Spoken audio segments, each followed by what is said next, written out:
Joining us now, James Czerniawski, head of emerging tech at Consumer Choice Center, and Matt Dolgen, the senior equity analyst at Morningstar. James, love to just start with your thoughts on this report. Yeah, thank you for having me. I think that it's a mixed bag for Disney because on one end, I think that we've seen some really promising stuff. Their model of direct-to-consumer, of growing their subscriber rate with services like Disney Plus and Hulu has grown tremendously. We've seen that revenue, their profit rather, go from 99 million to over 350 million. That's really good. But on the downside, we've seen this prolonged bout that they've had with YouTube over YouTube TV and ESPN. And that, on the flip side, is not so good for the company. They don't know when it's going to end. And every single week that prolongs, the company is losing $30 million.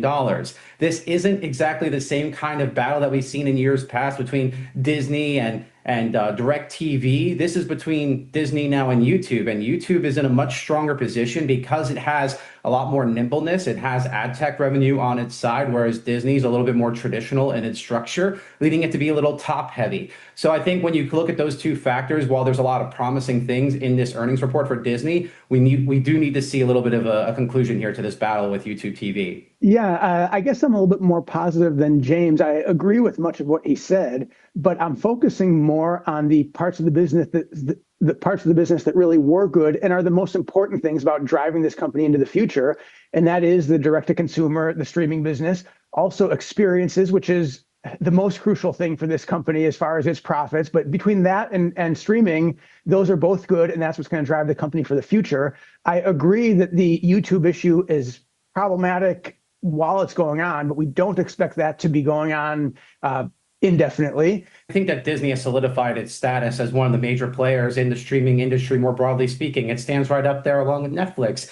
And that's because Disney has a suite of products that's very attractive to consumers all across the world, let alone in the United States. So I think that there are definitely very positive signs of Disney's growth in this space. Having Hulu and Disney Plus both there are certainly a huge boom to its bottom line. I keep seeing this mention of this YouTube standoff. You know, as we look at this, James, who's got the leverage here? Is it Disney because of their content catalog, or is it Google? Yeah, I think that they both have a lot more shared leverage in this situation. I just think that it's Disney taking a classic approach. Like I said in the outset here, right? They've had this kind of bout in the past with DirecTV. And I think when you're looking at that kind of an example, you know, Disney had the upper hand and leverage here. But when you're looking at YouTube, it's a completely different beast because they have that ad tech revenue, because there's also a whole host of different kinds of content options that consumers can basically go to. It's not just reliant on Disney TV. Certainly in YouTube TV, there's a lot of options that are there. So I think that it's just a little bit more balanced than what Disney is accustomed to. So it needs to adjust its strategy when trying to think through how do we bring this conflict to an end.